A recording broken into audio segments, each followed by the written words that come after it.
Welcome to Terrifying Exorcism. Today we are diving into a chilling case from a small village in Germany between 1842 and 1843, a case where it was said that 3 demons claimed the soul of a young woman, and it took 2 years of relentless struggle to drive them away. This is not just a story of possession. The entire village fell under its shadow, voices echoing through homes, laughter in the dark nights, and an exorcism that, some say, never truly ended. So prepare yourself as we uncover one of the most terrifying and historical exorcism cases ever recorded. But before we begin, tell me, where are you watching from right now? And what time is it there? I do not believe in coincidence when it comes to what we uncover in old archives. What survives, letters, parish records, court transcripts, does so for a reason. Either someone wanted it remembered, or someone failed to bury it deeply enough. That is how I first stumbled across the case of Gottliebin Dittus, a young woman from Möttlingen, a quiet village in the Württemberg region of Germany. Buried in brittle pages of an 1840s parish register, I found her name scrawled in cramped ink, attached to words that should not have been there. Besessenheit. Possession. At first I dismissed it as an old superstition. Rural clergy in the 19th century often labeled epilepsy, hysteria, or melancholia with spiritual diagnoses. But the further I dug, through letters exchanged between ministers, reports written by physicians who examined her, and testimonies later gathered from the villagers, the more I realized this was not just a rumor. It was a 2-year ordeal that left scars not only on Gottliebin, but on everyone around her. She was born in 1815, the daughter of a blacksmith and his wife, one of several children. Accounts describe her as mild-tempered, devout, and fragile in health. She suffered bouts of weakness from childhood, fainting spells, sudden headaches, trembling. Neighbors remembered her as quiet, but unusually perceptive, someone who listened more than she spoke. The first signs of what would later be called possession appeared in late 1841, when Gottliebin was 26 years old.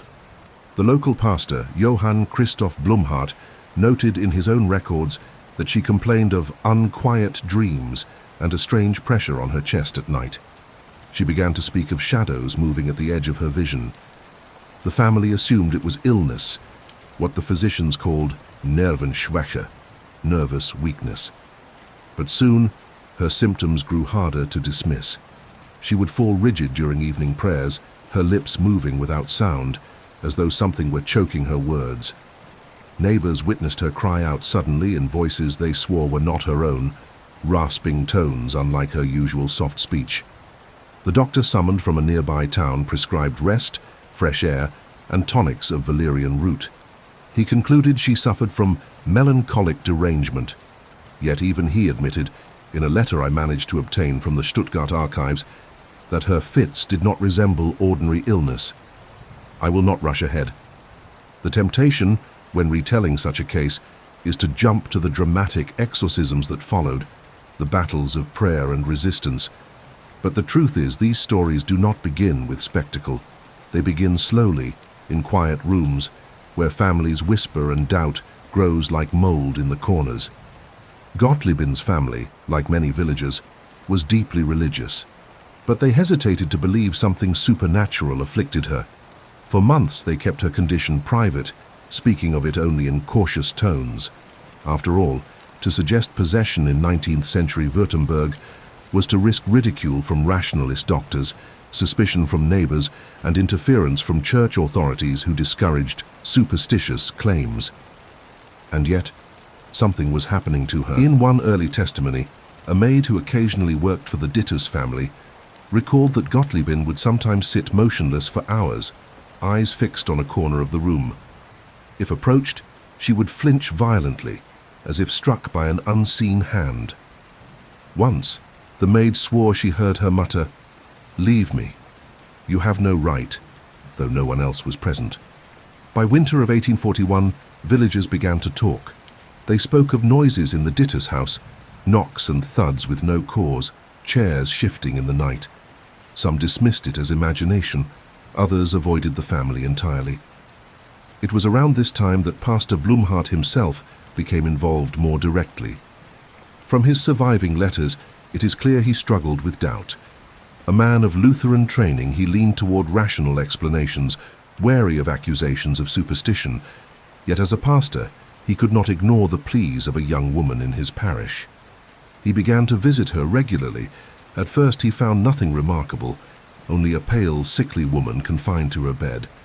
But then came the incident that convinced him something darker was at play. One evening during a simple prayer, Gottliebin convulsed violently. Witnesses, her mother, 2 sisters, and Blumhardt himself, described her eyes rolling back, her hands clawing at the sheets, her mouth opening in a silent scream. And then, from that frail body, a guttural voice emerged. "I am not leaving."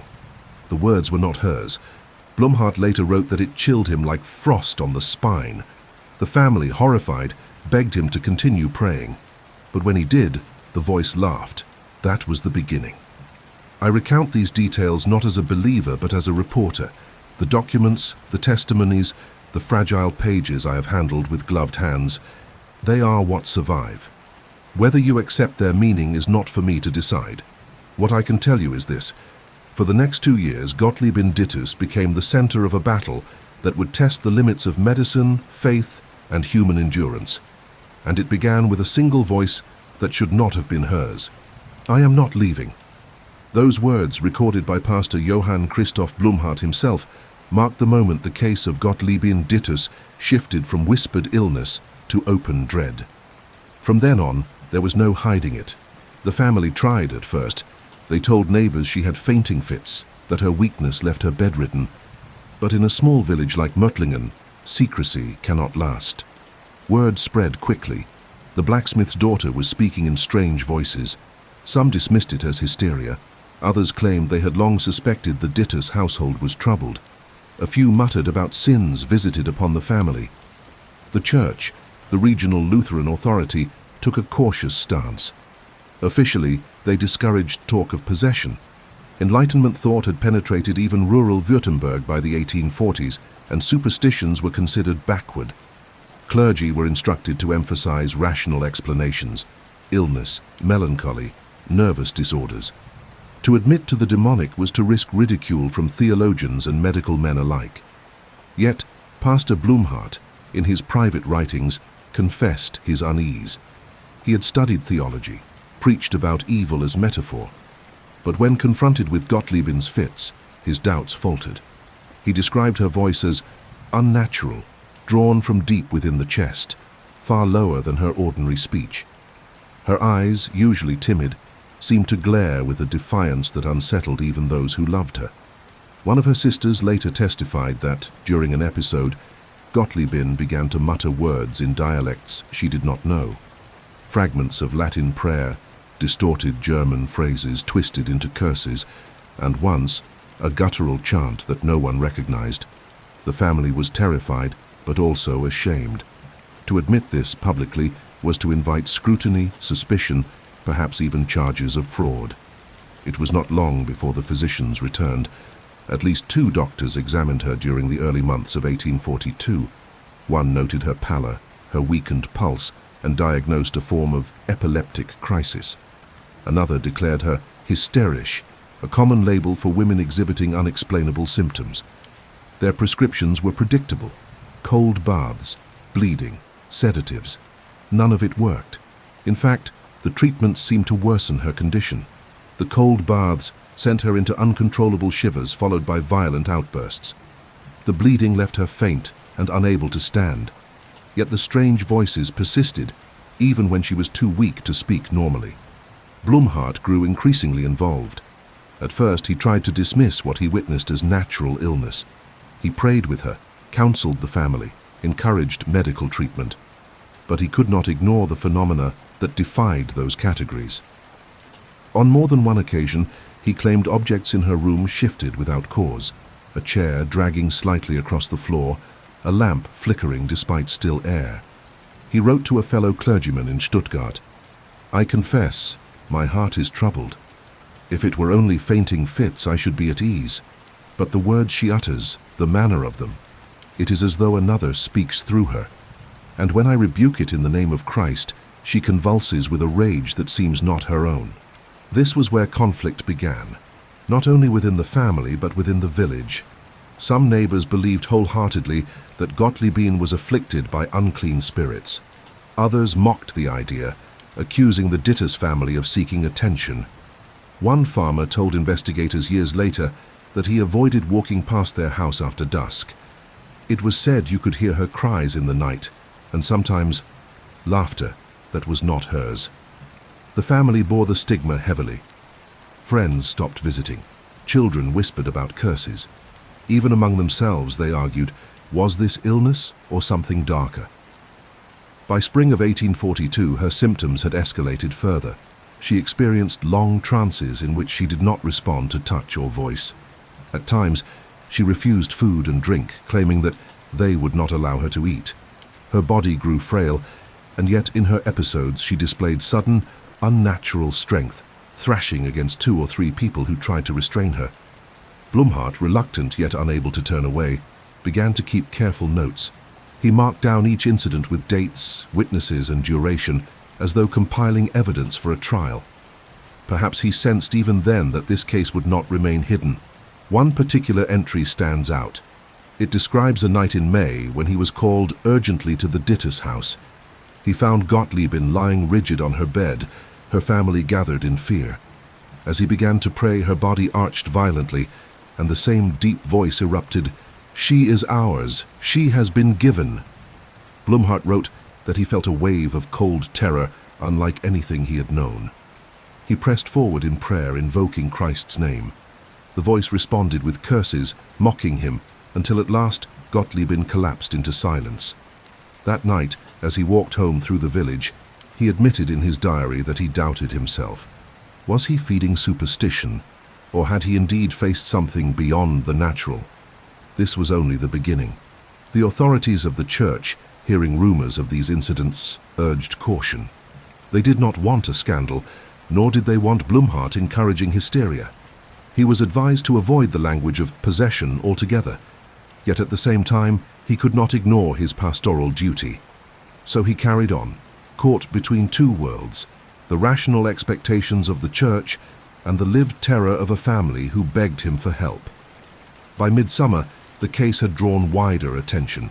Villagers who once dismissed the rumors began to witness strange disturbances for themselves. Unexplained knocks, cries in the night, and once, according to 3 separate witnesses, Gottliebin being thrown violently from her bed without touching anything. I found one testimony particularly chilling, preserved in Blumhardt's own hand. A neighbor swore she heard multiple voices, men's voices, harsh and angry, coming from the Dittes house, though only women were inside at the time. Blumhardt could no longer pretend this was ordinary illness, yet to acknowledge it publicly was to risk his reputation, even his position.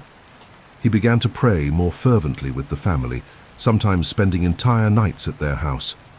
What he encountered there would soon convince him that this was not one voice but several, and they would not let go easily. Blumhardt would later confess that what unsettled him most was not the convulsions nor the screams, nor even the strange strength that seemed to flow through Gottliebin's frail body. It was the voices. At first there had been only one, the guttural tone that declared, "I am not leaving." But as the months wore on, the voice multiplied. Blumhardt, cautious to record only what he himself heard, wrote in June of 1842, "Tonight, during prayer, the afflicted spoke in at least 3 distinct manners, one low and harsh, another shrill and mocking, and a third calm, but hateful. Each interrupted the other, as though quarreling among themselves." It was this that convinced him the matter was no longer merely a medical condition, for how could a woman of frail disposition, scarcely educated, sustain 3 distinct personalities within moments of one another, arguing, contradicting, speaking over each other? The Dittes family, already living in fear, began to dread sundown. It was in the evenings that her episodes came strongest. Neighbors reported seeing candles flicker violently in the Dittes windows, hearing thuds like heavy blows against the walls. A farmhand passing by swore he saw her silhouette writhing unnaturally behind the curtain, though no one else dared look.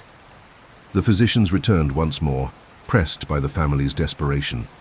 One, a respected doctor from Carl, insisted it was a severe case of hysteria and warned against pastoral indulgence of primitive beliefs. He prescribed restraints and stronger sedatives. The family tried them, binding Gottlieb into her bed with cloth bands, but these proved useless. She thrashed until her wrists bled, and the voices mocked anyone who tried to quiet her. Blumhardt was torn. His training urged him toward caution to avoid fueling superstition, but his conscience and the testimony of his own senses told him something else. He had witnessed her lips move in words she could not have known. Latin fragments, non sedemus, we will not yield, and dialects foreign to the village. By July, villagers no longer whispered but spoke openly. Some pitied the family, others accused them of harboring sin, even witchcraft. Parents forbade their children to walk near the Ditter's home. Men avoided the blacksmith's forge, fearing contamination of spirit. The family's livelihood suffered, isolating them further. I found a letter written by one of Gottlieb's brothers to a cousin in Stuttgart. His words were plain, desperate. "We are scorned by neighbors. They call us cursed. Yet when I sit in the night and hear my sister speak in voices not her own, I cannot deny what happens before me. If you have ever known fear, it is nothing compared to this." Blumhardt, under growing pressure, began keeping longer vigils at the Ditter's home. He prayed in hushed tones, sang hymns, read scripture. Sometimes Gottliebin responded with groans, sometimes with violent outbursts, sometimes with chilling clarity. On one such night, with 3 witnesses present, she reportedly cried out, "We are 3. We have claimed her. She is ours until we are finished." The declaration silenced the room. When asked who we were, she laughed in a voice not her own and spat on the floor. From that point forward, Blumhardt wrote less like a cautious minister and more like a man caught in a battle he did not seek. He described feeling pressed on all sides by ridicule and by fear, noting that the church authorities had warned him not to encourage tales of demons. Yet he could not abandon the Ditter's family. The tension between rationality and lived experience was becoming unbearable. By the late summer of 1842, villagers began to gather outside the Ditter's home during her episodes, listening through shuttered windows. They carried their own stories back into the fields and inns, that they heard 3 voices speaking at once, that objects in the room were thrown though no hand touched them, that when prayer was spoken, the voices shrieked in rage. Even among skeptics, doubt began to waver. It is important, in recounting these events, not to rush past the human toll. Gottliebin herself suffered most. Witness accounts describe her appearance changing drastically, her cheeks hollow, her skin pale, her hair falling out in clumps. She lost weight until she could scarcely walk unaided, and yet, in her episodes, she could resist the strength of several men. One evening, exhausted, Blumhardt confided to his journal, "I fear for her life. The body cannot endure such torment long, and yet the voices mock me, saying they will not leave. What am I to do, caught between reason and the evidence of my own ears?" The church, alarmed by the rumors spreading through Möttlingen, summoned Blumhardt to Stuttgart to explain himself. He was cautioned again, "Speak not of demons, lest the church be ridiculed in an age of reason." If he continued, they warned, he would risk his position. But when he returned to the village, he found the Ditter's household in such disarray, sleep-deprived, starving, at their wits' end, that he could not abandon them. Against the counsel of his superiors, he resolved to continue his vigils. In those nights, he came to believe he was facing not merely a sickness, but 3 distinct presences, one harsh and commanding, one mocking and obscene, and one coldly rational, speaking almost as if it were negotiating. It was this third voice that disturbed him most. On more than one occasion it addressed him directly, by name, as though it knew him. "Blumhardt, you cannot drive us. She is marked. She is ours." The villagers, meanwhile, divided sharply. Some accused him of encouraging hysteria. Others begged him to act decisively, to expel the demons. The weight of expectation pressed upon him from both sides. As summer turned to autumn, one fact became clear. The ordeal was not passing on its own. The episodes grew more violent, the voices more insistent. The family, Desperate, asked the only question left. Would Blumhardt attempt an exorcism? He hesitated. The Lutheran Church did not sanction such rites, and to act would mean defying his superiors. Yet how long could he stand by while the young woman wasted away, claimed night after night by something she herself described as foreign to her soul? In late autumn, the decision would be forced upon him, for the voices, no longer content with tormenting Gottliebin, began to speak of others, threatening the family, the village, even Blumhardt himself. And once the threats began, there was no turning back. The first time the voices spoke of others was in November of 1842. By then, Gottliebin had been suffering for nearly a year. Her family was worn thin, her body fragile, her mind stretched between brief moments of lucidity and hours of torment. That night, with her mother, a sister, and Pastor Blumhardt present, the third voice, the calm, calculating one, broke its usual taunts. She is ours, but she is not the only one. Blumhardt recorded in his journal that the words froze him. He asked what the voice meant. The reply came with a tone almost conversational. We will visit the others, the house, the family, the village. Do you not hear them at night already? Her mother began to sob. The sister clutched the pastor's arm. Blumhardt pressed harder in prayer, rebuking the voice, but it only laughed. From then on, the disturbances did not remain confined to Gottliebin. Neighbors reported knocks on their own walls in the dead of night, though no one stood outside. Livestock startled without cause. A few claimed to see shadowy figures near the Ditter's home, dissolving when approached. These stories may have been shaped by fear and gossip, yet they spread like wildfire. Soon the entire village of Möttlingen felt itself under siege. Some spoke of divine punishment, others of mass hysteria. But nearly everyone agreed that what plagued the Ditter's family was spilling outward. Blumhardt felt the pressure more acutely than anyone. He was now caught in a storm he could not contain. His parishioners demanded answers. Some wanted him to perform an exorcism outright. Others accused him of dragging the village into disgrace by entertaining superstition. The church hierarchy's warnings grew sharper. He was reminded that Lutheranism had long abandoned the medieval rituals of exorcism. If he continued, he would face censure, or worse, removal from his post. But the nights at the Ditter's house left him no peace. One witness, a neighbor invited to help restrain Gottliebin, swore that as they held her down, she suddenly stopped struggling, looked directly at him with eyes that did not seem her own, and hissed, "Your children will not wake." The man fled the house in terror. His children were unharmed, but he avoided the Ditter's family thereafter, too afraid even to look at them. The threats became frequent. Sometimes they were vague. We will tear the village apart. Other times, they were chillingly specific. Blumhardt noted instances where the voice mentioned private sins or secrets of villages, things Gottliebin could not possibly have known. This turned suspicion into fear.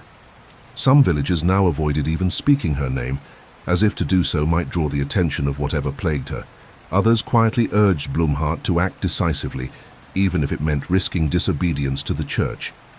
Meanwhile, Gottliebin's physical state continued to decline. She slept little, ate less, and bore bruises and scratches across her skin that no one admitted to inflicting.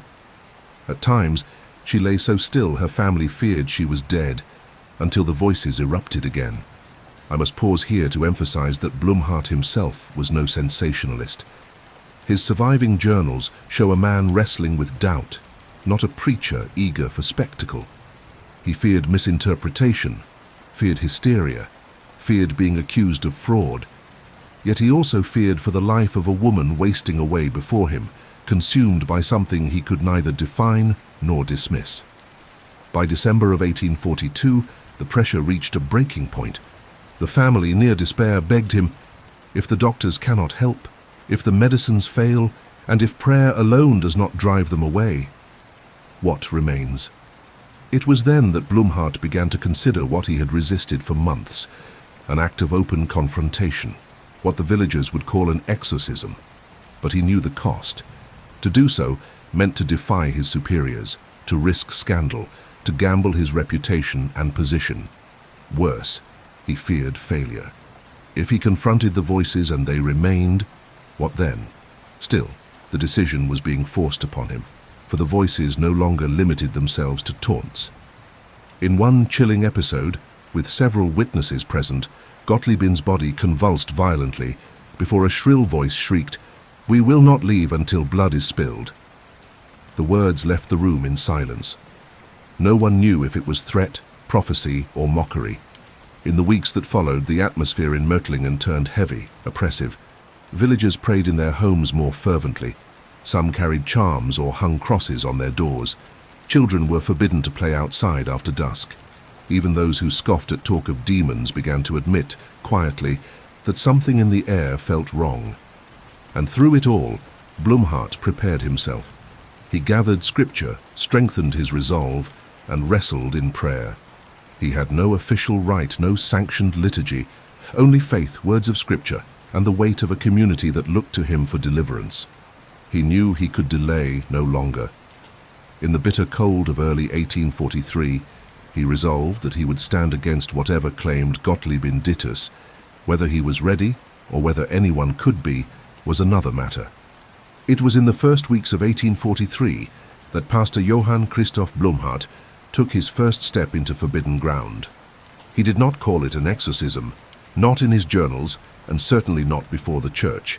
He called it Gebetskampf, a struggle in prayer. Yet those who witnessed it later remembered it as nothing less than a battle. The Ditters family gathered in their modest home, their faces drawn from months of torment.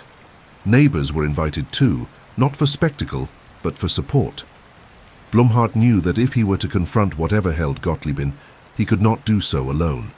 There had to be witnesses. There had to be a community standing with him. The room smelled of smoke and damp wood. Outside, snow lay heavy on the village lanes. Inside, the air was thick with fear.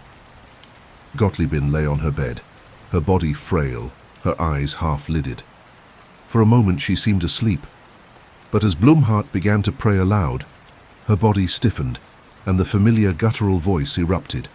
"She is ours. Do not interfere." The effect on those gathered was immediate. Mothers clutching children, men stepping back toward the wall. Only Blumhardt moved forward, his Bible in hand, his voice steady though his heart pounded. He did not shout. He did not brandish crosses or relics.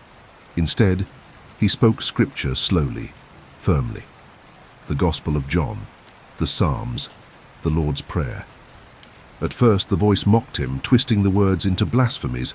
Then another voice joined, the shrill, laughing one, and then the third, calm, measured, cold. "You waste your breath.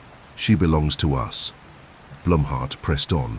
He laid his hand lightly on her forehead. Her body convulsed, and her eyes flew open, wide and wild. Witnesses swore that for a moment they saw not her expression, but something else looking back. The confrontation lasted hours. Each time the pastor prayed, the voices grew violent, shrieking, threatening. Each time he faltered, Gottliebin slumped, as if drained. At last, exhausted, he ended the vigil. The voices did not leave. But for the first time, they had been resisted openly. In the days that followed, the family reported subtle changes. The fits continued, but there were moments, brief, fragile, when Gottliebin seemed herself again, lucid and calm. She thanked Blumhardt quietly, though she admitted she felt the presence still. Word spread quickly through Mötlingen. Some villagers were emboldened, claiming that the pastor's prayers had weakened the spirits. Others scoffed, saying nothing had changed. But all agreed on one thing. The struggle was no longer hidden. It was being fought in the open, and the whole village was caught in its shadow. Blumhardt continued his vigils, sometimes alone, sometimes with others. He read, he prayed, he sang hymns. Each time the voices responded with curses, threats, or mocking laughter. And yet, a curious pattern began to emerge. When scripture was read, the voices reacted violently. When casual conversation took place, they remained silent. It was as if they recognized the power of certain words and could not endure them. This convinced Blumhardt further that he was not dealing with illness alone, but he was careful. He did not label it exorcism. He did not call it demonic. In his reports, he spoke of a spiritual struggle, leaving room for interpretation. Still, his conviction grew. There were presences within her that did not belong. By midwinter, his efforts were taking a toll. He grew pale, drawn, often sleepless. In his diary, he admitted, "I am pressed beyond measure. I fear for my own soul. At times it seems their hatred turns not only upon her but upon me. And yet what choice have I? To leave her now would be betrayal." Meanwhile, the threats from the voices grew sharper. They no longer limited themselves to taunting. They named villages.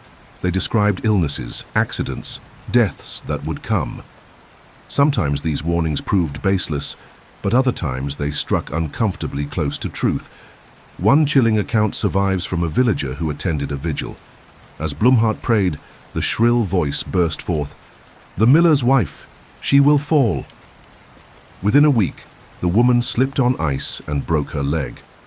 Coincidence? Perhaps. But to those present, it was a confirmation that the voices spoke with knowledge no human should have. The villagers grew restless. Some urged Blumhardt to drive the spirits out once and for all. Others, fearful, began to avoid church altogether, unwilling to sit beneath a pastor they believed entangled in dark forces. The church authorities could no longer ignore the reports. Word had reached Stuttgart. Officials sent inquiries, urging Blumhardt again to exercise caution. Some accused him of fanning hysteria, of endangering his parish with old-world superstition. Blumhardt replied only that he could not abandon his duty. He stopped short of admitting he was performing exorcism, but he made clear he would not cease praying with the Dittes family. And so the struggle deepened.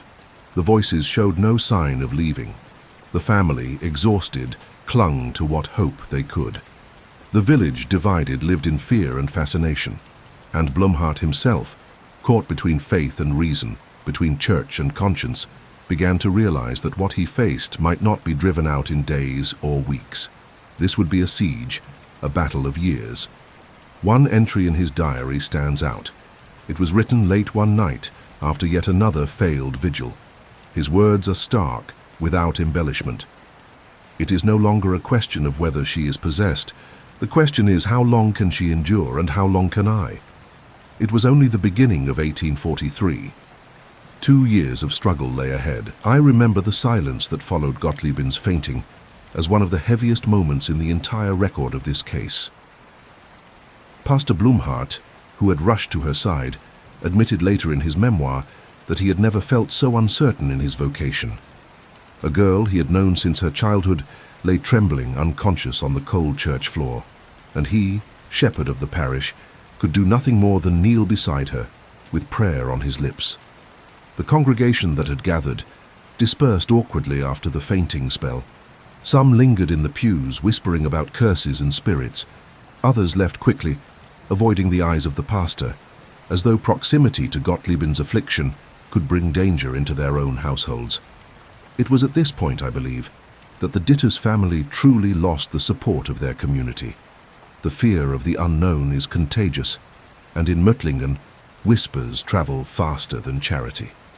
When Gottliebin regained consciousness later that evening, she did not appear shaken by what had happened. According to her mother, she seemed strangely calm, almost relieved, as if surrendering to an inevitable truth. "They will not leave," she is recorded as saying, her voice thin but steady. "Not until they are satisfied." Those words, simple as they were, carried a gravity that terrified her family. For the first time, it seemed she herself acknowledged the possibility of possession. I found letters in the Württemberg archives from the physician who had attended Gottliebin in those weeks. Dr. Köstlin, a respectable man of science, had insisted from the beginning that her case was a clear example of hysteria compounded by severe nervous exhaustion. He prescribed bed rest, bland food, and avoidance of religious agitation. But his letters betray a growing frustration. The treatments failed to yield results. Instead, her fits became sharper, more unpredictable. One detail he included troubled me greatly. During a night visit to the Dittes home in early May of 1842, he claimed to have witnessed Gottliebin speaking in a deep, masculine tone, utterly unlike her own. She had been thrashing in bed, restrained by her sisters, when the voice erupted. It spoke in harsh fragments, cursing the doctor himself. He wrote that he left the house shaken but convinced still of a medical explanation. He attributed it to a form of vocal distortion under extreme stress. His insistence reads now as an act of denial. The family, however, had moved past denial. The night after the incident with the doctor, the Dittus home became the site of strange disturbances, loud bangs, as if fists were striking the wooden beams of the house, footsteps in the upper rooms when no one was present, and a knocking sound that seemed to follow Gottliebin wherever she went. These accounts are not written in theological tracts, but in the simple testimony of neighbors who signed their names to official reports. I managed to interview a descendant of one such neighbor, an elderly woman in Mötlingen who still keeps her great-grandmother's diary. The entry from May 7th, 1842 reads, "Last night we heard terrible cries from the Dittus home. Not the cries of Gottliebin, but of men, many men, as if a quarrel were breaking out. Yet when we went to look, only the girl was in the room, and her sisters weeping." It is here that the involvement of Pastor Blumhardt deepened. Until then, he had remained cautious, reluctant to commit himself to the idea of possession. He encouraged prayer, yes, but always in private, avoiding anything that resembled formal exorcism. But after the incidents in May, he began to suspect that what afflicted Gottliebin exceeded the boundaries of natural illness. Still, the church itself did not approve such measures. The Protestant Church of Württemberg in the mid-19th century was rational, wary of superstition, and hesitant to authorize rites that smacked of medieval Catholicism. Blumhardt was under strict instruction not to encourage what might be seen as fanaticism. Yet the pastor found himself cornered, pulled between obedience to his superiors and compassion for a girl who seemed to suffer beyond human explanation. One night, unable to bear the torment any longer, the family begged Blumhardt to come to the house. He agreed. Witnesses recall that as soon as he entered Gottliebin's chamber, she convulsed violently, her body arching from the bed. From her lips came not one voice but several, layered together in discordant tones. The words were incomprehensible to most, but fragments of Latin were heard, phrases of blasphemy and defiance. The pastor began to pray aloud, invoking Christ's name, but the voices only laughed. Gottliebin's body, frail as it was, thrashed with such force that it took 3 people to hold her down. Then, in a chilling moment, preserved in Blumhardt's own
By early June of 1842, Mötlingen was no longer simply a quiet Württemberg village.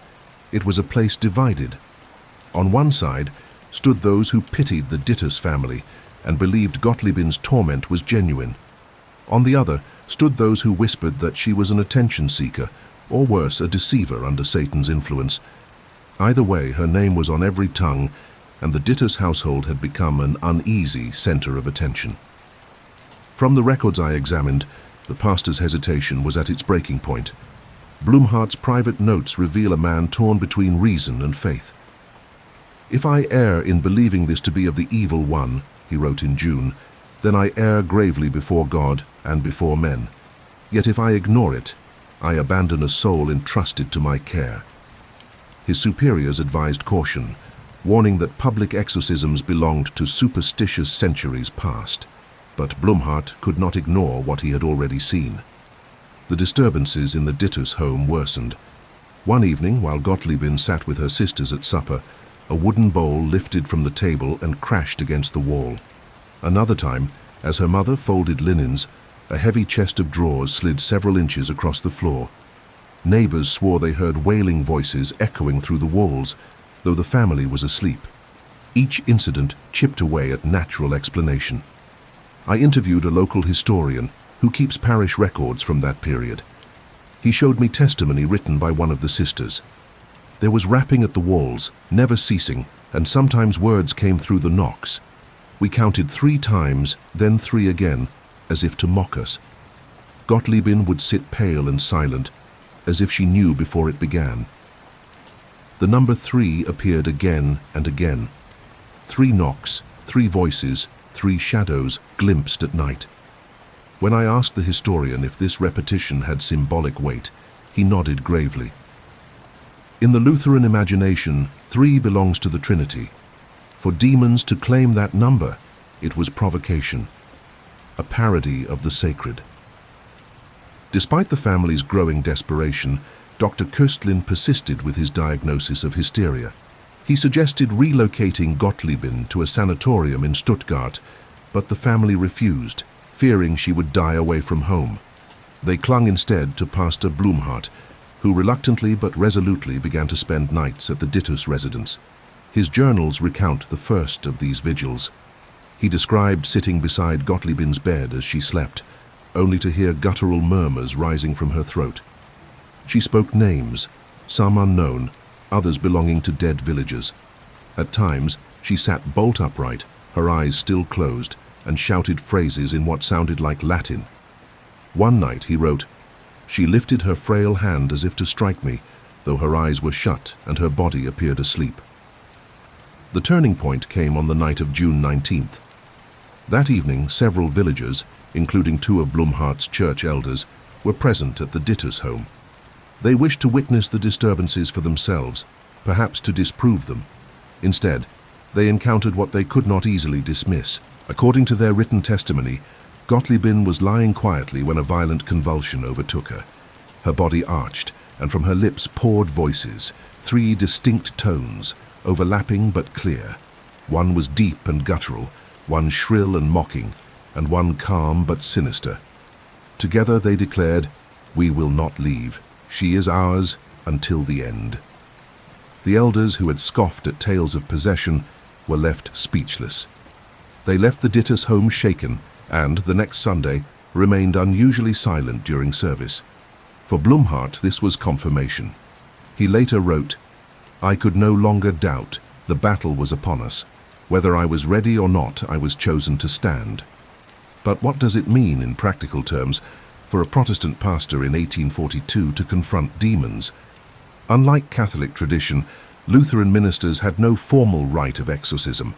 Prayer, hymn singing, and scripture reading were the only weapons permitted. To step beyond that was to risk being branded a fanatic, or worse, accused of leading his flock into heresy. Yet Blumhardt chose to risk it. He began organizing prayer meetings at the Dittus house, late into the night. Small groups of trusted parishioners would gather, holding candles, singing psalms, and reading from the Gospels, while Gottliebin writhed and cursed in voices not her own.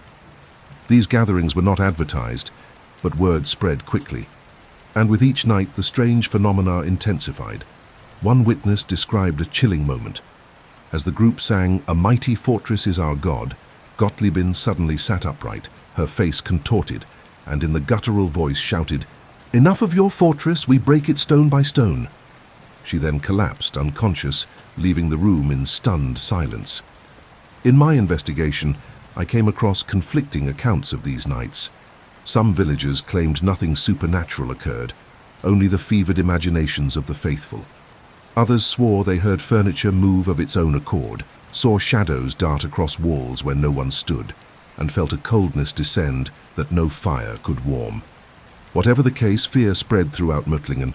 Families began locking their doors earlier at night. Children were warned not to pass near the Dittus home. Farmers muttered prayers as they worked in their fields. And in the parsonage, Blumhardt wrestled with a question. If 3 spirits claimed Gottliebin, how could he ever drive them out? It is worth pausing to note how far events had come in just a few months. From a fainting spell in church, the matter had escalated into something resembling open spiritual warfare.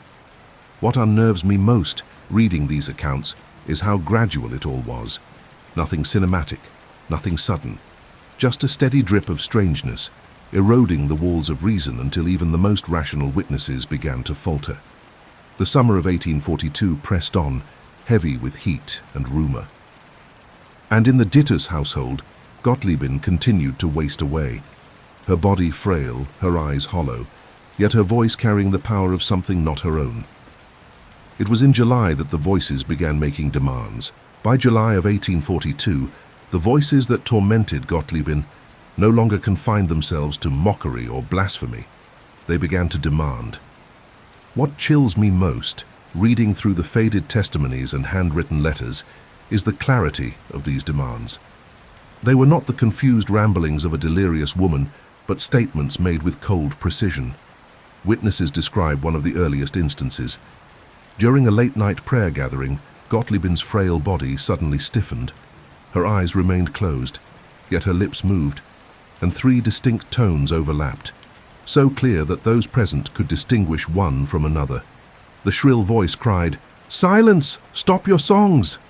The guttural one followed, "Leave this house to us." And the calm, sinister tone declared, "No one may interfere, not even your pastor." The room had fallen into a tense stillness. Pastor Blumhardt, shaken but resolute, read aloud from the Gospel of John. He described in his diary that the voices laughed at the words of Christ as though they were an old story, powerless in their presence. Yet the pastor continued, clinging to the only weapon he felt he had. These demands did not end at the prayer meetings. They followed Gottliebin into her daily life. While sewing, she would suddenly convulse and mutter, "We are hungry." While drinking water, her hand would jerk, spilling the cup, as the guttural voice shouted, "We want blood." The family, exhausted and terrified, began to sleep in shifts, always keeping watch over her. I found a letter from her younger sister, Christine, written to a cousin in another town. "We can no longer tell when it will begin. Sometimes she is with us quiet, as if nothing is wrong. Then suddenly her face changes, and it is as if she is no longer our Gottliebin. She speaks with a man's tongue. She knows things we never told her. She names people long dead." The reference to secret knowledge appears frequently. Several villagers testified that during her fits, Gottliebin recited details of private sins, affairs, thefts, dishonest dealings that she could not possibly have known. Some neighbors swore to it, others denied it angrily. Whether true or not, such incidents deepened the isolation of the Dittus family. People feared being exposed, as if the demons within her could read the hidden stains of their lives. This is where the role of the pastor became both central and precarious. Blumhardt was now under quiet scrutiny from church authorities. Word of his nightly vigils had reached Stuttgart, and senior clergy worried he was leading his parish into hysteria. One superior warned him in writing, "Do not give credence to devilry. Your duty is to preach Christ, not to wrestle with phantoms." But Blumhardt could not withdraw. Too many villagers had already witnessed the inexplicable. Too many families turned to him with questions he could not ignore. And too much of his own conscience was bound to Gottliebin, whose suffering had become the center of his pastoral care. He later confessed, "I felt as though a line had been drawn, and I stood alone on one side, staring into the abyss." The Dittus household itself was deteriorating. The constant noise, knocks, bangs, scratching sounds in the walls, eroded sleep and health. Food spoiled faster than usual. Candles sputtered and died without reason. The mother, once a strong and pious woman, began to tremble at small sounds. Christine described her as aged 10 years in one summer. Then came the incident of the mirror. One evening, As Christine was combing Gottlieb's hair before bed, a small hand mirror on the table shattered into pieces without being touched. Fragments scattered across the floor, and in the same moment, the guttural voice erupted from Gottlieb's lips. "Do not look at her. She belongs to us." The violence of the event, witnessed by 3 people, forced even the most skeptical neighbors to reconsider. It was no longer simply a girl fainting or muttering.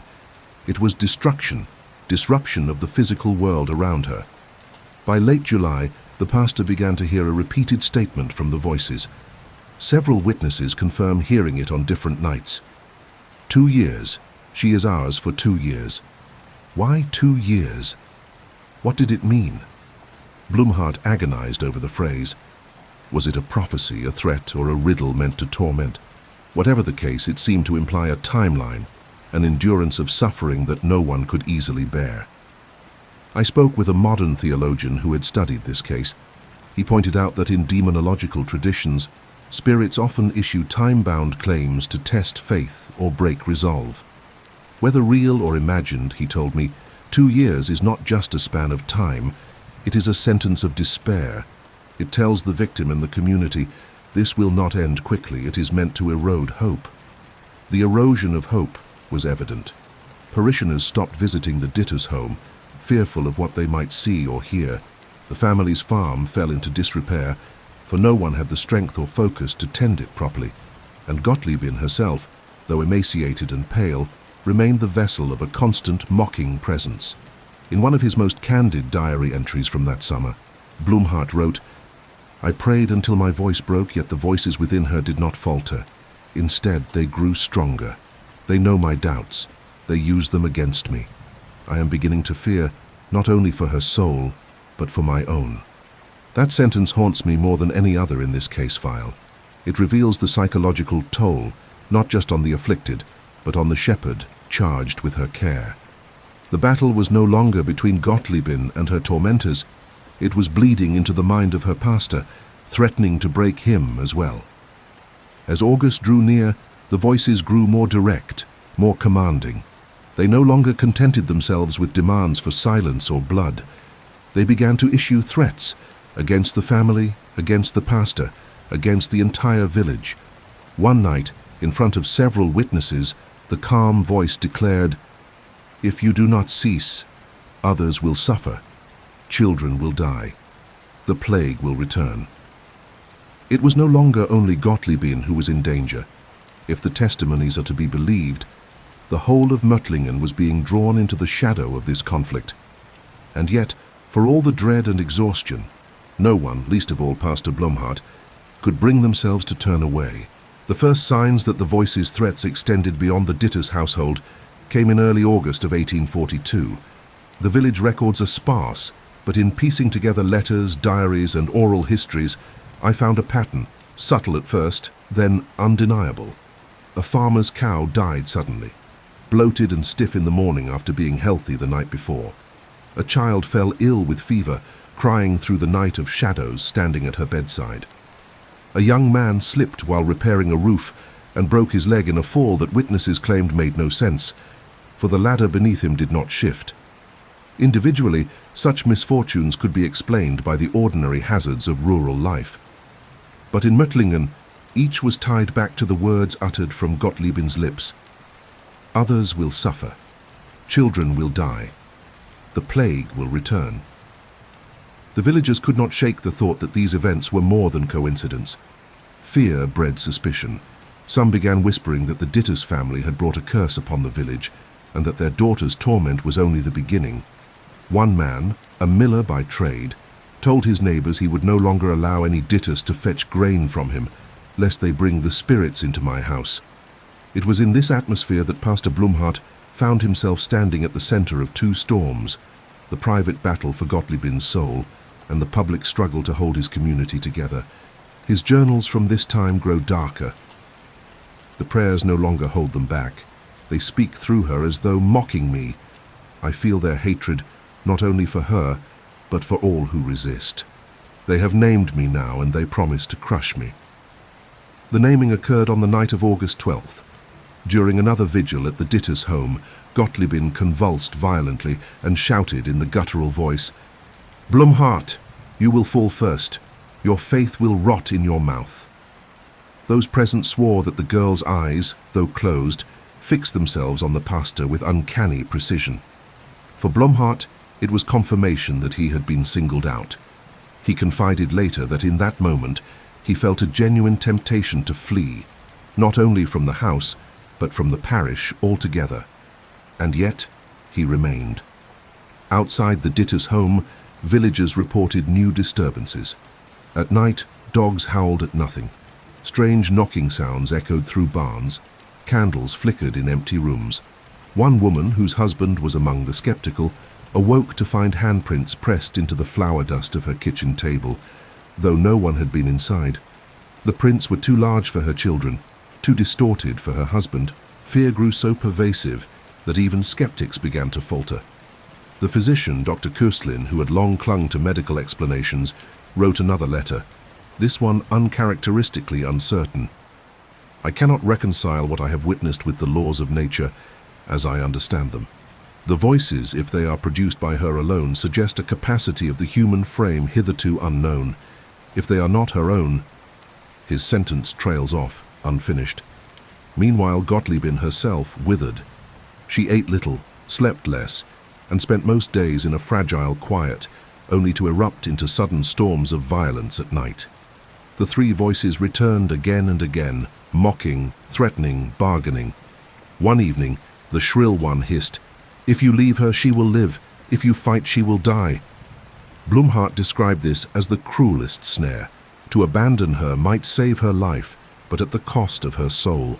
To resist meant risking her death by torment. He confessed, "I prayed not for wisdom, but only for endurance."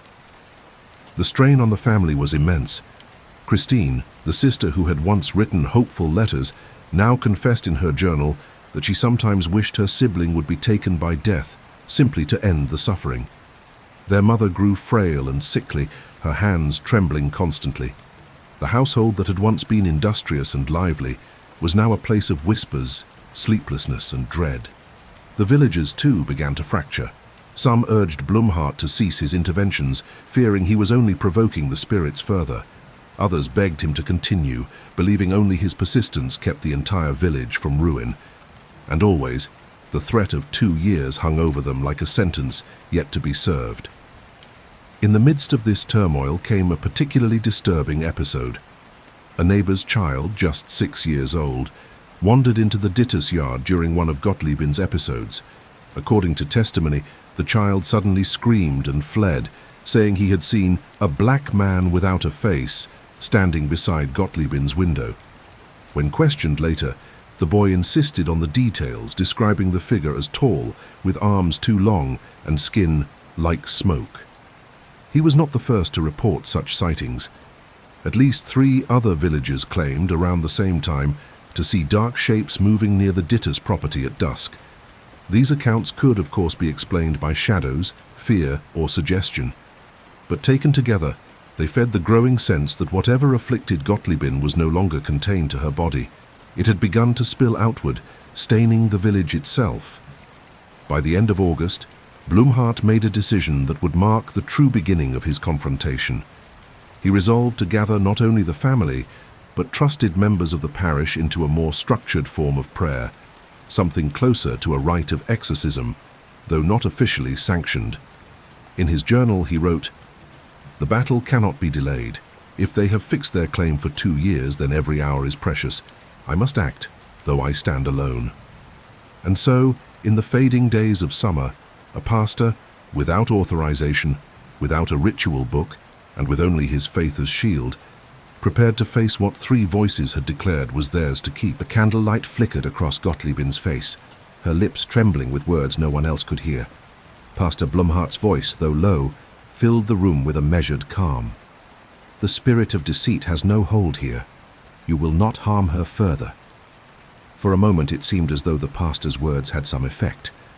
Gottliebin's eyes fluttered, and she drew in a sharp breath, almost as if surfacing from beneath deep water. But then, a cruel twist of her mouth formed. and the same guttural tone that had silenced the room before returned. "She is ours," the voice said.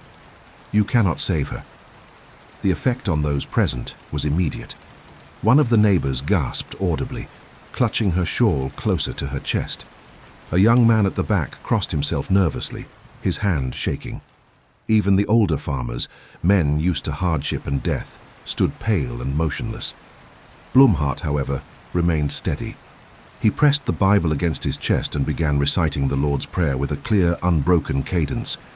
Each word seemed to build momentum, filling the room with a weight that pushed back against the suffocating atmosphere. Gottliebin writhed, her body jerking as if invisible cords were pulling at her limbs. She arched so violently that the chair beneath her creaked in protest. For a terrifying instant, her body seemed on the verge of snapping backward. Two men rushed forward to steady her, gripping her arms firmly as she thrashed. Blumhardt raised his hand and commanded, "By the name above all names, leave her." The voice laughed. It was not her laugh. It carried a resonance that seemed to vibrate through the wooden beams overhead. "Do you not know who we are? 3, and stronger than you." The declaration hung in the air like smoke. 3. The word sent a ripple of unease through the crowd. 3 entities, not one. Not some singular disturbance to be driven away with prayer, but a multitude, united in cruelty. Blumhardt did not falter, but I could see the strain in his eyes. Later, in one of his private writings I uncovered, he would confess that in that moment, his certainty wavered for the first time. He wondered whether his faith alone was strong enough to resist what had taken root in Gottliebin. The prayers continued late into the night.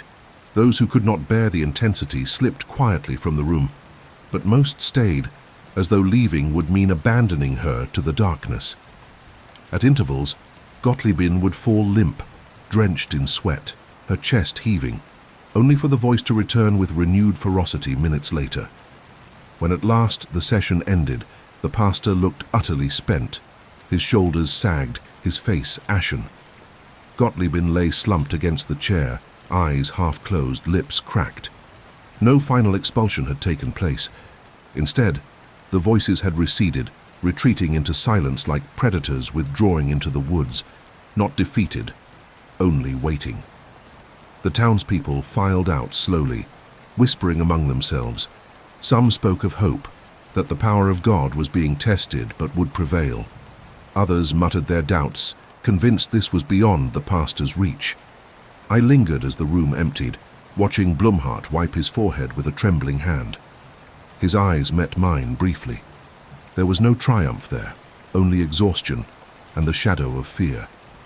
That night marked the true beginning of what the villagers later called the long trial.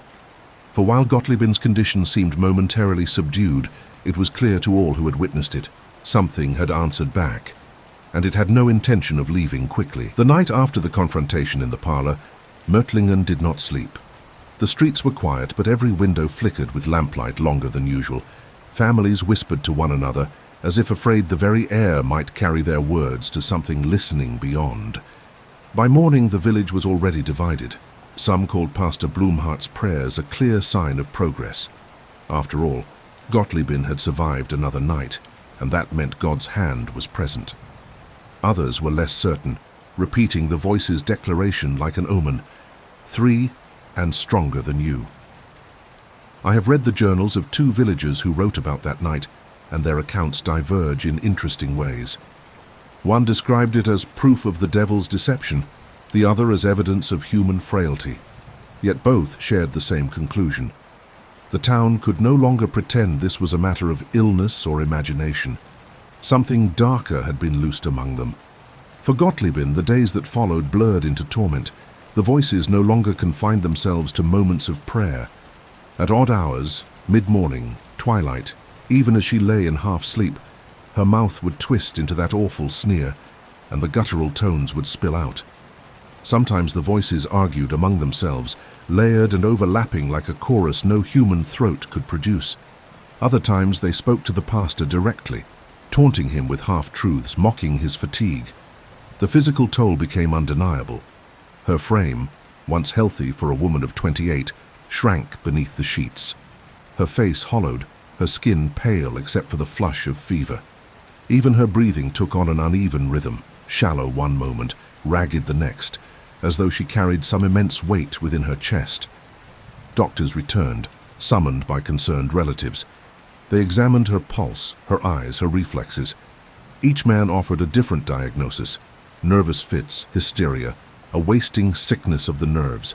None could account for the voices, nor the uncanny way she would speak of things she should not have known.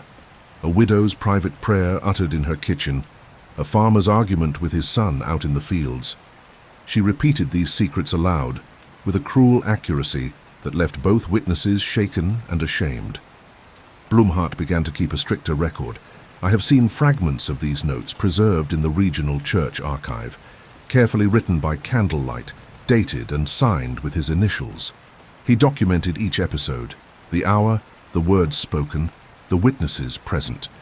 His writing is factual, deliberate, but between the lines, one senses his growing despair. One entry from March 1842 reads, "She convulsed again tonight. The first voice cursed my presence. The second spoke in Latin, which she does not know. The third laughed continuously. I rebuked them, but they answered only with more mockery. I do not yet understand the pattern of their assaults." As the weeks stretched into months, the burden began to weigh on the entire village. Muttlingen was small. Rumors spread faster than wheat ripened in summer. Farmers worried their crops would wither under a curse. Mothers kept their children from wandering too close to the Dittus home. At church, whispers preceded each hymn, some imploring God's mercy, others questioning why such affliction had been permitted at all. Blumhardt himself grew gaunt. Parish duties went neglected. Sermons shortened, visits postponed. His focus narrowed entirely to the battle in Gottliebin's chamber, a battle which never seemed to end. Neighbors who supported him offered food, prayers, and their presence at night vigils. Those who doubted him accused him of stirring hysteria, of inviting darkness by naming it too often. And still the voices persisted. One night in late spring, something new occurred. Gottliebin's body became rigid, her eyes rolling back until only the whites showed. Her lips moved without sound for nearly a minute before releasing a cry so piercing it rattled the panes of the windows. Then, in a voice unmistakably not her own, came the words, 2 years. We will not go before 2 years. The room froze. Blumhardt himself admitted later that he staggered back at the declaration. 2 years, spoken with such confidence as if a sentence had been passed. The people who were present described the silence that followed as worse than the cry itself. For in those words lay the possibility of unending torment, not for days or weeks, but for years. Blumhardt steadied himself and returned to prayer, but I suspect those words haunted him more deeply than he ever revealed, and they marked a turning point for the community. Resignation began to settle alongside fear. The villagers no longer asked if Gottliebin would be freed, but how long they would endure until it came to pass. The words 2 years, we will not go before 2 years, lingered in the village like smoke after a fire. They were repeated in kitchens, at market stalls, even whispered during Sunday services when the pastor's back was turned. I read in one villager's diary, dated April 1842, that the phrase became almost proverbial. When a task seemed endless or a hardship unbearable, people muttered, like Gottliebin's 2 years. It was not said with cruelty, but with resignation, as though her suffering had become a measure of their own endurance. For Gottliebin, the days stretched into a grim rhythm. At times, she appeared almost ordinary, sitting up in bed, speaking gently with her sister, even managing a faint smile when children peeked nervously through the doorway. But these brief reprieves were always shattered. Without warning, her demeanor changed. Her body stiffened. Her voice dropped into that harsh, foreign tone. She mocked, cursed, and sometimes struck out violently. More than once her sister returned with bruises, insisting she could not leave Gottliebin alone even for a moment. Blumhardt's notes from May describe the escalation with clinical precision. May 7th, near midnight. Violent thrashing, 3 men required to restrain her. Spoke in a language none of us understood, possibly French, though corrupted. Afterwards fell into silence lasting 2 hours, eyes wide open as if unblinking. Remarkable stamina despite weakened body. His entries betray no embellishment. But the sheer frequency of such accounts tells its own story. The possession, or what the villagers believed to be possession, had become the defining fact of their lives. The community's patience, however, began to fray. Some accused the family of harboring sin, believing the demons had been invited through hidden wickedness. Others muttered that Blumhardt himself had failed in his calling, that a stronger man of God would have cast the spirits out already. There were even whispers of moving Gottliebin to another town to rid Möttlingen of its burden. But each time such talk arose, her sister pleaded, and Blumhardt insisted they could not abandon her. The strain on Blumhardt was visible to all. His hair thinned, his cheeks hollowed, and his sermons, once filled with warmth, grew clipped and severe. Parishioners complained quietly, saying the church no longer fed their souls. But still they gathered, for every service carried an unspoken question. Would today bring a breakthrough? Summer came, and with it heavier nights. Witnesses reported that the voices grew bolder after dusk. Villagers on their way home swore they heard shrieking from the Ditter's house carried across the fields, louder than any natural cry. Some claimed they saw shadows moving behind Gottliebin's windows even when the room was unlit. On one particularly sweltering night in July, Blumhardt assembled a vigil of 12 men and women to pray continuously from sunset to sunrise. I found references to this vigil in 3 separate sources, each confirming what happened shortly before dawn. Gottliebin rose suddenly from her bed, though she had been too weak to stand for weeks. Her body appeared rigid, almost puppet-like. She walked across the room with unnatural steadiness, her bare feet slapping the floor. In the dim light, she turned her head toward the assembled group and said in that layered, inhuman voice, "We do not tire. You will tire. And then she is ours." The witnesses fell silent, some refusing to meet her gaze. But Blumhardt pressed forward, stepping directly in front of her, Bible raised. He prayed aloud, louder than her words, until her body convulsed and collapsed back onto the bed. When she regained herself hours later, Gottliebin wept quietly, saying she remembered nothing. She begged to know what had happened, but no one could bring themselves to repeat the words she had spoken. Blumhardt recorded only, "They seek to exhaust us, they will not relent." By autumn, Möttlingen was weary. The crops had been modest, the nights restless, and fear had seeped into every household. Some continued to support the pastor, others drifted from the church entirely, convinced that God had forsaken them. And still, the 2-year sentence loomed like a curse no prayer could shorten. The possession was no longer Gottliebin's affliction alone. It had become the village's burden, and as 1842 drew toward its close, the question was no longer how long she could endure, but how long they all could. By the winter of 1842, Möttlingen felt less like a village and more like a settlement under siege. The snow fell early that year, heavy and constant, blanketing the roofs and fields in silence. Yet inside the homes, rest was scarce. Fear had become as present as the cold. The Ditter's house remained the center of it all. Neighbors still came, some out of duty, some out of dread curiosity, others simply because they feared what might happen if the family were left alone. The room where Gottliebin lay had grown thick with the scent of candle wax, sweat, and damp wood. I imagine that anyone stepping inside would have felt the closeness of it all, the narrow bed, the blankets damp with her fever, and the oppressive heaviness of hours spent in waiting. The voices did not lessen with the season. If anything, they grew sharper. Witnesses claimed they sounded more coordinated now, less chaotic than before, as though the 3 were learning to act in unison. When Gottliebin spoke with their tongues, it was no longer a frenzy of sounds, but something calculated, intentional. One bitter night, Pastor Blumhardt returned home after hours beside her bed. According to his own later confession, he knelt to pray before sleeping, as he always did. But as he closed his eyes, he heard it, her voice, or rather, their voices, clear as if they stood at his ear. "You cannot hide, Christoph. Even here we are with you." He opened his eyes, but his chamber was empty. The candle flame wavered, though no draught had touched it. For the first time, Blumhardt admitted, he felt personally targeted. He recorded in his notes, "December 14th. I have been mocked in my own home. not from her lips but directly. I cannot dismiss it as imagination. My prayers are my only shield. His health deteriorated quickly after this.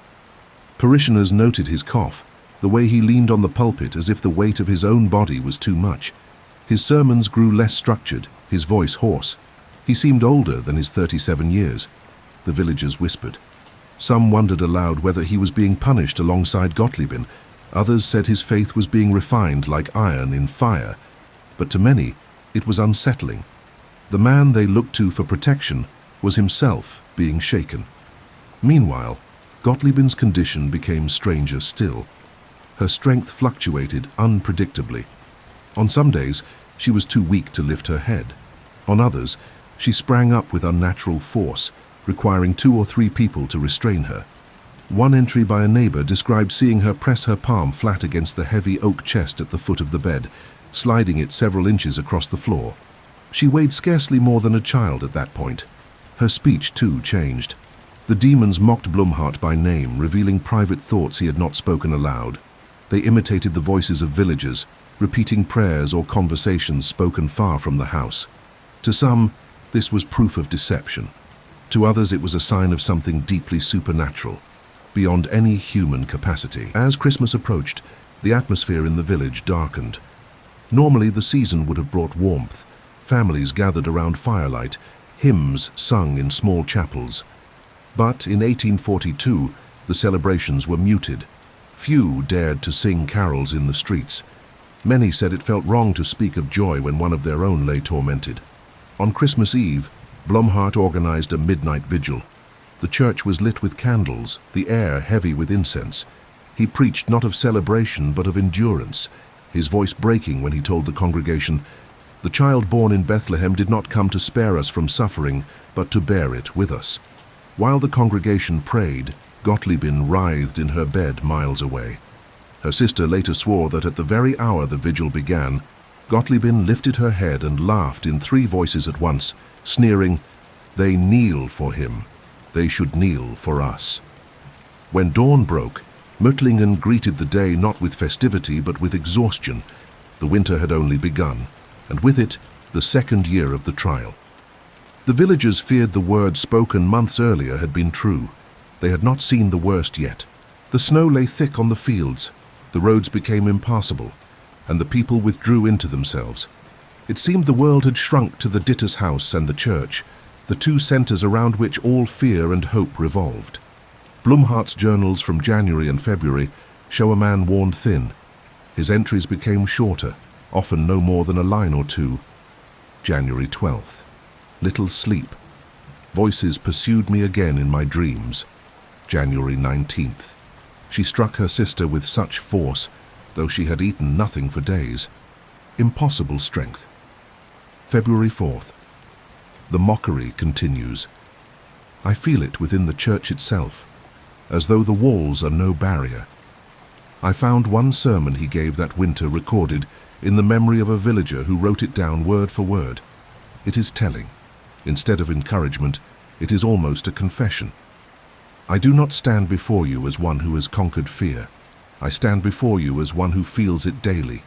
Yet I must tell you, courage is not the absence of fear, but the act of standing while fear presses against you. It was not the voice of triumph, but of a man straining simply to remain upright. The possession itself had grown bolder. The voices no longer waited for night. They erupted at all hours, startling visitors and filling the small rooms with a resonance that seemed too large for her frail body. Witnesses said the sound carried beyond the house, into the street. Children covered their ears. Some villagers refused to walk past the Ditter's home altogether. One particularly harrowing account came from February 1843. Gottliebin had been lying motionless for hours, her breath shallow as if in a faint. Suddenly her body jolted upright. She pointed directly at Blumhardt and, with a clarity that chilled everyone present, declared, "We will have you too, Christoph." The words echoed in the room. Blumhardt froze, his face pale. Later he admitted that for the first time he felt an almost physical hand close around his faith, squeezing it until he feared it might break. And yet, he did not abandon her. The toll was not only spiritual but physical. Villagers spoke of his coughing fits, the tremor in his hands, the way his cassock hung loose from his frame. His closest friends urged him to rest, but he refused. He insisted the struggle was not his alone, that leaving Gottliebin would mean leaving his calling. Meanwhile, division in the village deepened. Some began to resent the Dittus family openly, saying their plight had cursed Möttlingen. Shops complained of declining trade. Farmers muttered about spoiled harvests. Others, however, rallied closer around Blumhardt, convinced that his persistence was proof of God's hand at work. The tension came to a head in March, when a group of villagers demanded that Gottliebin be moved from the town altogether. They argued it was the only way to break free of the oppression. But her sister refused, and Blumhardt stood firm. He told them, to cast her out would be to cast Christ out also. The confrontation nearly split the community in two. For days afterward, families refused to speak to one another, suspicion hanging in the air, heavier than the smoke from their chimneys. And all the while Gottliebin's body wasted away. By spring she was scarcely more than skin and bone, yet still she convulsed with unnatural power, still the voices mocked and cursed. One evening in late March, after hours of prayer, she slumped back against the bed, exhausted. The room was quiet except for the crackling of a candle. Then, with her own voice, weak, trembling, but undeniably hers, she whispered to Blumhardt, "Why does he not take this from me? Why must I carry it still?" It was the first time she had spoken of God since the ordeal began. The question broke Blumhardt's composure. Witnesses said he turned his head away, unable to answer. In his notes that night he wrote only one line, "If even she doubts, what remains for me?" The winter had ended, but the trial had not. And with the thaw came not relief, but the grim knowledge that a second year was already unfolding. Spring in Möttlingen usually meant a loosening of burdens, thawed fields, new planting, and the lifting of spirits after months of snow and darkness. But in 1843, the thaw did not bring relief. If anything, it spread the unease further. The villagers began reporting disturbances outside the Dittus home. At first it was whispered accounts, a cow refusing to move from its stall, chickens scattering wildly in the night, windows rattling, though no wind stirred. These might have been dismissed as ordinary country troubles, except for the voices. Several families claimed to hear the same guttural tones that plagued Gottliebin echoing faintly across their yards after sundown. One farmer told his wife he heard his own name shouted from the trees, in a voice that was his but not his. A widow confided in Blumhardt that she woke to the sound of prayers being recited in her late husband's voice at the foot of her bed. I found an entry in Blumhardt's notes for April. Disturbances no longer confined to her chamber. Parishioners come to me with strange tales. They ask, "Is it her alone, or have the spirits spread?" I do not know how to answer. The uncertainty began to unravel trust. People no longer looked at one another the same way. Neighbors avoided eye contact in the market. Children were kept inside after dusk. Every creak of timber or bark of a dog was cause for alarm. Meanwhile, Gottliebin herself weakened further. Her ribs showed plainly through her skin, her cheeks hollow, her hair brittle. Yet her strength in moments of possession was terrifying. On more than one occasion, men trying to restrain her staggered back, claiming her blows felt like those of someone twice her size. One witness described her during a late-night episode. Her face seemed not her own. It was hers, yet twisted as if another wore it. Her eyes, they were not eyes of flesh but of something looking through. Still, there were intervals of clarity. She would weep softly, apologizing for things she had no memory of saying or doing. She begged for forgiveness from those she had hurt, calling herself a burden upon the town. These moments only deepened the anguish, for they reminded everyone that beneath the torment lay a gentle woman who had never sought attention, let alone notoriety. Blumhardt's struggles grew more visible. He coughed through sermons, often pausing mid-sentence to steady himself. Parishioners noticed his hands trembling as he lifted the Bible. Yet he refused to relinquish his post. His conviction hardened. The suffering was not confined to Gottliebin alone, but had become a trial for them all. In May, matters escalated dangerously. During Sunday service, Just as the congregation began to recite the Lord's Prayer, a shriek echoed through the church, not from outside but from within. Several swore it came from the rafters, though no bird or animal could be found. The cry was followed by a mocking repetition of the prayer in the same guttural tones that haunted Gottliebin. Panic erupted. Women clutched their children, men leapt to their feet, and the entire church nearly emptied before Blumhardt raised his hand and shouted over the chaos, "Do not flee! The enemy seeks to scatter us!" His voice steadied the crowd, but the damage was done. From that day forward, fewer villagers came to services. Some declared openly that the church itself had been tainted. Blumhardt wrote in his notes that week, "I cannot tell whether the voices now dwell within the walls or only within our minds. But the effect is the same. The people withdraw from God, and that is the true victory of these spirits." The strain on the community deepened into suspicion. Some whispered that certain families were more afflicted than others, that perhaps secret sins had opened the door wider. Neighbors began to watch one another with wary eyes, afraid that any misfortune, a dead lamb, a spoiled batch of bread, might be a sign of demonic influence. Yet through all of it, Gottliebin remained at the center. Every night the voices taunted, every day her body withered, and the villagers, whether they despised her or pitied her, could not escape her presence. By summer, the trial had ceased to be just hers. It had become the identity of Möttlingen itself, a town shadowed, a place whispered about in neighboring villages. And within the Dittus home, one frail woman lay at the center of a storm that showed no sign of breaking. The summer of 1843 was hotter than any the villagers could recall. The air clung heavy over the fields, and tempers wore thin with the unrelenting heat. Crops faltered, and livestock sickened. For the people of Möttlingen, already strained by the haunting, it was taken as further proof that their land lay under a curse. Word of the disturbances spread beyond the village. Traders traveling through carried stories of the possessed woman of Möttlingen to neighboring towns. Soon whispers reached the ears of Württemberg's church authorities. By midsummer, officials arrived, ostensibly to observe the matter. Their presence was felt immediately. They did not come with comfort, but with suspicion. Several made pointed remarks that Blumhardt had allowed superstition to overtake reason, that his parish had become a spectacle rather than a sanctuary.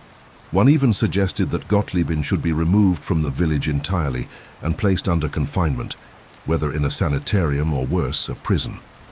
Blumhardt resisted fiercely. In his notes he wrote, "They do not see her.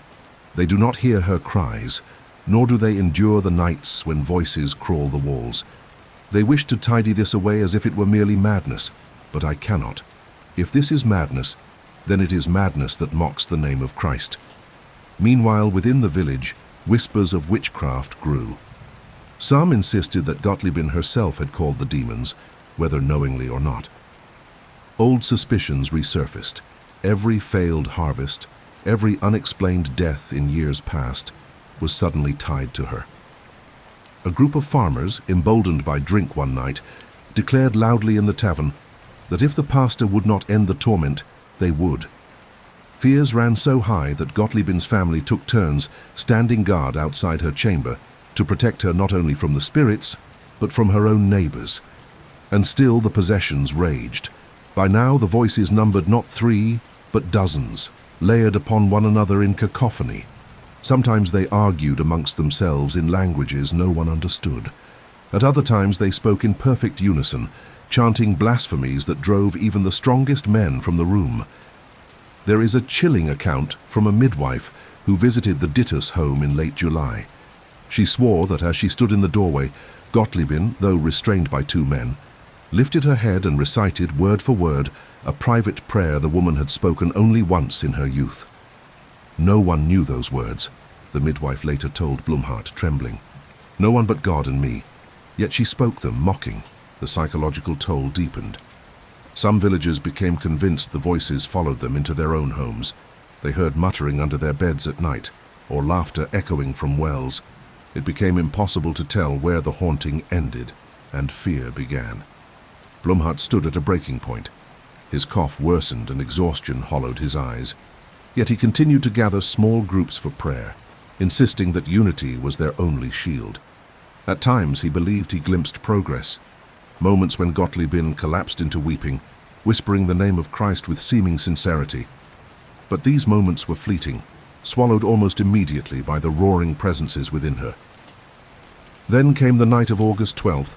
The Ditters family later testified that the house shook violently, as if struck by thunder. Objects flew from shelves, crockery shattered, and the sound of shrieking voices filled every room. Gottliebin's bedframe splintered under unseen force, and yet she herself lay rigid, eyes wide and glowing with unnatural brightness.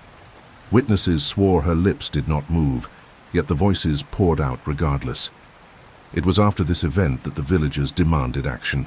A delegation approached Blumhardt, their faces grim.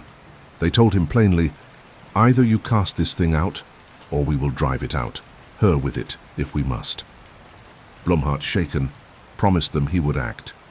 That night he recorded in his journal, "The time has come. I cannot delay longer. Either Christ shall prevail, or we are lost.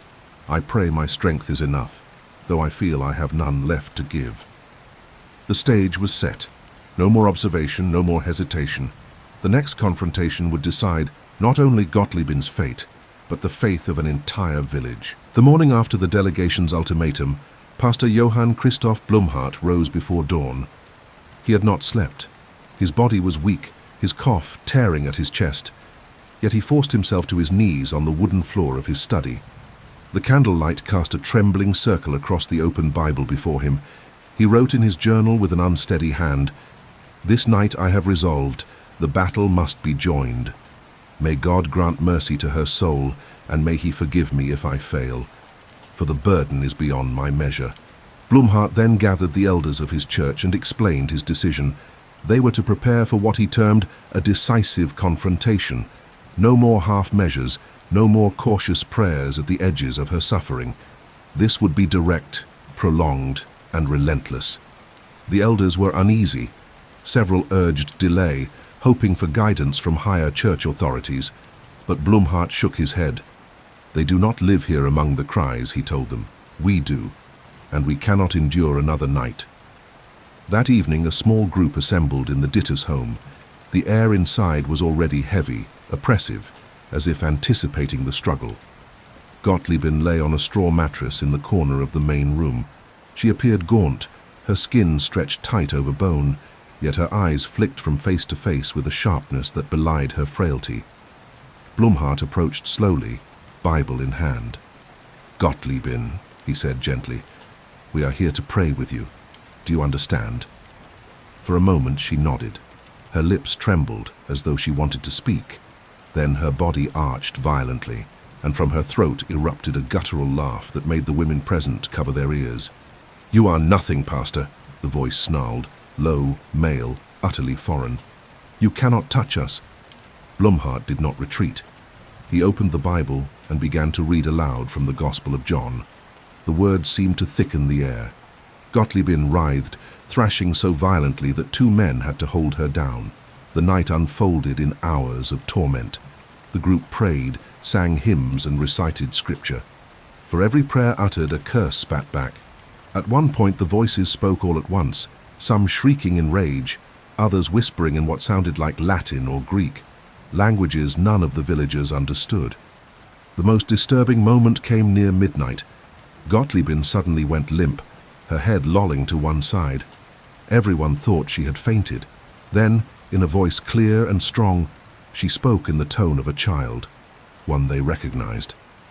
"Father, it is me," she whimpered. "Help me, they are tearing me apart." Her father fell to his knees, sobbing, reaching for her hand, but instantly her face twisted into a sneer, and the same voice mocked him. "Fool! You believe her? She is ours." The cruelty of the deception broke the room's composure. Several villagers begged to stop, to let her rest. But Blumhardt pressed on. He commanded everyone to kneel and continued praying, sweat pouring down his brow. At last, near dawn, the voices faltered. Gottliebin collapsed into unconsciousness, her body trembling as if fevered. The house fell silent. For the first time in many nights, no rapping came from the walls, no shadows stirred in the corners. Exhausted, the group dispersed, uncertain whether victory had begun or whether they had merely provoked something far greater. Blumhardt, however, did not allow himself relief. In his notes from that day, he wrote, "We have entered the battlefield, but I fear this is only the beginning. They taunt us as if to say we have awakened them fully. I dread the nights to come." And he was right. In the days that followed, the manifestations grew worse.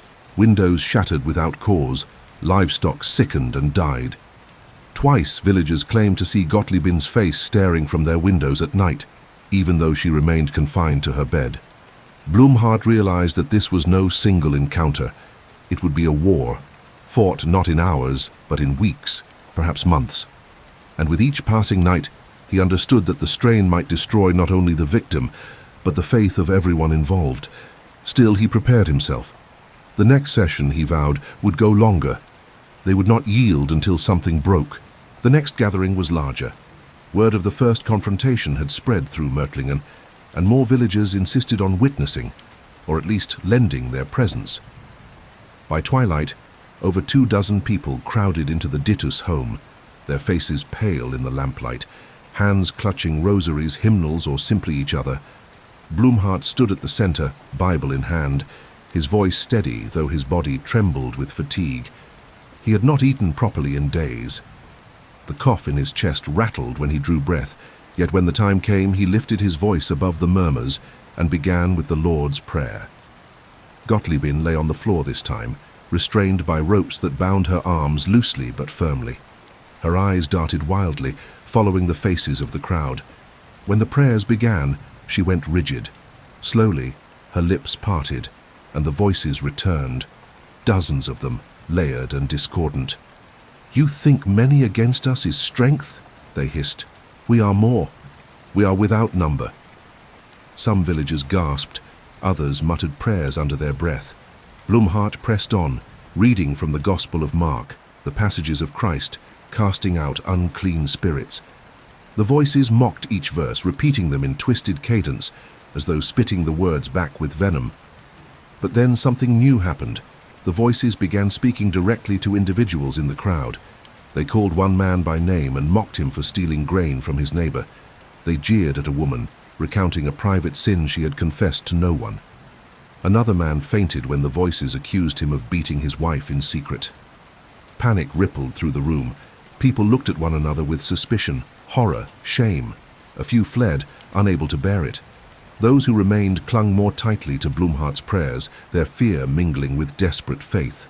Later, Blumhardt would write, "It seemed the enemy sought not only to hold the girl, but to tear the very fabric of our community. Each revelation struck like an arrow, yet I cannot say they lied, for the faces of those named betrayed truth. What power this has to know the hidden things of men I do not understand." The sessions stretched on into the early morning hours. Gottliebin's body convulsed so violently that her wrists bled against the ropes. Her voice, sometimes a growl, sometimes a shriek, shifted rapidly, speaking in tongues unknown, then lapsing into eerie silence that felt heavier than the noise. At one point she began to sing in a sweet, high voice, a hymn familiar to all present. The tune was beautiful, almost tender, until halfway through the verse, when the melody bent into discord and the lyrics twisted into obscenities.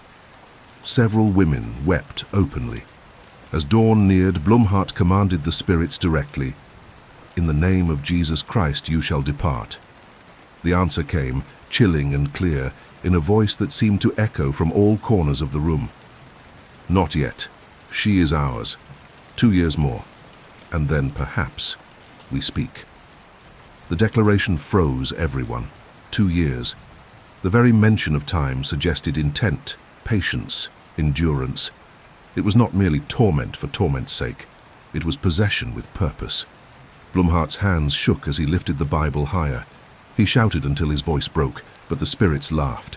Only when the cock crowed outside did the voices retreat, leaving Gottliebin slumped and gasping, her body soaked in sweat. The villagers dispersed in silence, each carrying the weight of what they had heard. None spoke of the accusations hurled that night, but the knowledge lingered between them, poisoning trust. Blumhardt remained by Gottliebin's side, watching her shallow breaths. His eyes burned with exhaustion, yet his resolve deepened. "If they think to outlast us by years, they are mistaken," he wrote. But I confess, I do not know how long we can stand before breaking. The war was no longer confined to one soul. It was spreading into households, into consciences, into the very heart of the village. The weeks that followed blurred into one another, marked only by nights of prayer and days of exhausted silence. Mötlingen became a village under siege, not by armies, but by something invisible and relentless. Crops failed faster than expected, as though the soil itself refused to yield. Milk soured within hours of milking. Children awoke screaming from dreams they could not explain. Even the animals grew restless. Dogs barked into the empty air, and oxen refused to enter the barns. And in the center of it all, Gottliebin lay wasting away, the spirits within her growing bolder with each passing night. The physical manifestations escalated. No longer confined to her body or the Dittus household, disturbances spread into the village church. On one occasion during a Sunday sermon, the candles in the sanctuary extinguished all at once, plunging the congregation into darkness. Witnesses swore they heard laughter circling the pews, though no mouth moved. Another time the church bell rang by itself in the dead of night, its sound carrying far across the fields. Blumhardt was stretched beyond endurance. His once steady sermons now trembled with urgency, his voice cracking as he pleaded with his flock to stand firm. Yet he too confessed in private notes, "My strength is consumed. At night I cough blood into a cloth, and still I kneel to pray.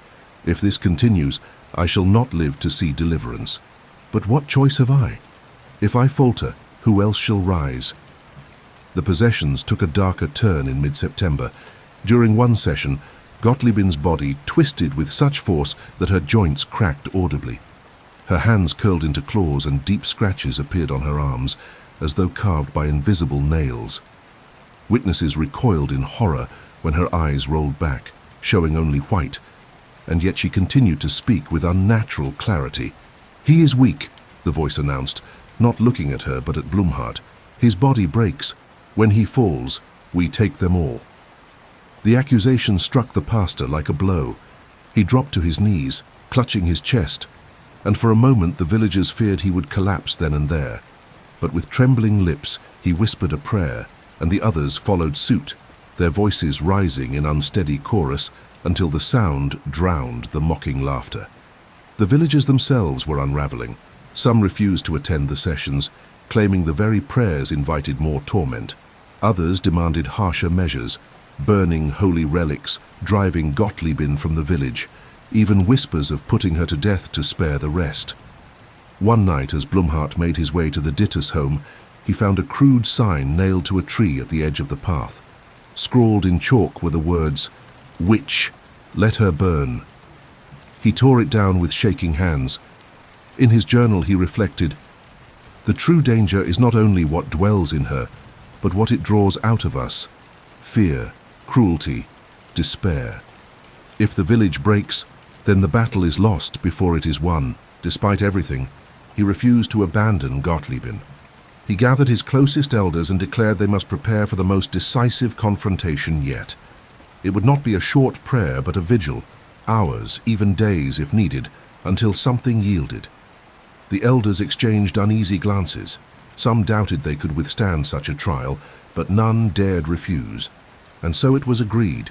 On the approaching night of October 6th, they would gather in the Dittus home for a continuous session of prayer and exorcism, regardless of cost. As that night drew near, the atmosphere in Mötlingen grew unbearable. Villagers whispered that if deliverance did not come, calamity surely would. Children were kept indoors. Farmers left their tools in the fields. The entire village seemed to hold its breath, waiting.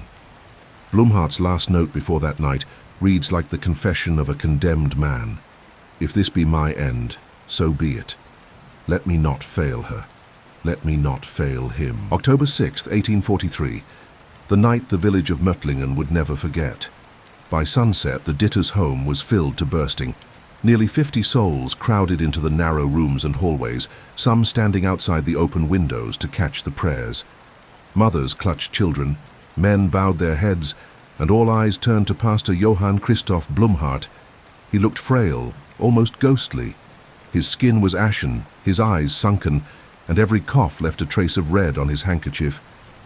Yet he stood tall, Bible in one hand, the other raised to quiet the restless murmur. "We will not leave," he declared, his voice hoarse but resolute. "We will not yield. Tonight we pray until the heavens themselves answer." The vigil began. Hymns rose in trembling voices. Passages of scripture echoed against the timbered walls. Children wept quietly as the hours stretched. Midnight came, and with it, the storm.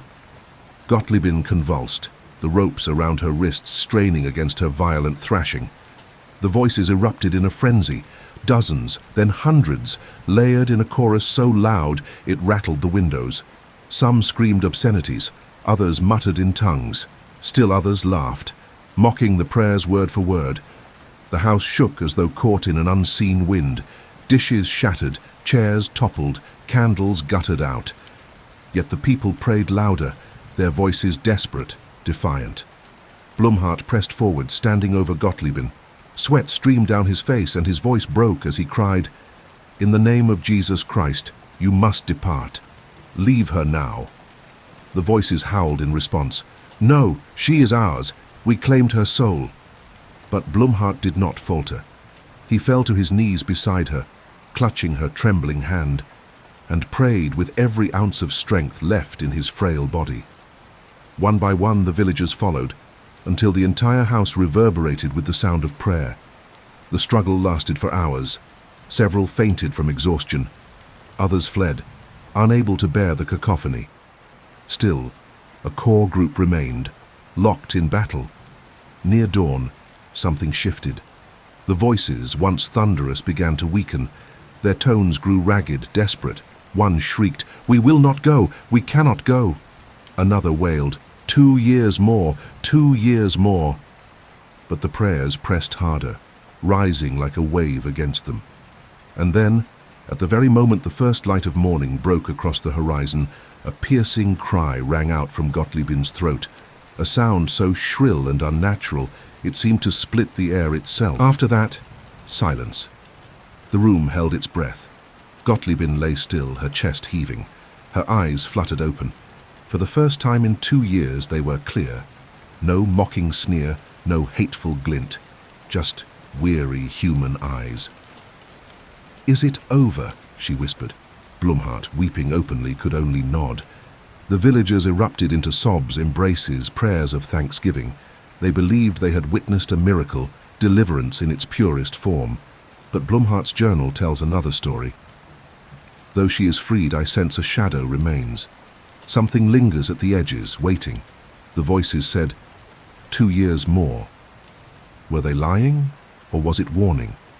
I cannot know. What I do know is this: the battle is never truly over. Evil does not depart. It only retreats. In the months that followed, Gottliebin regained her strength.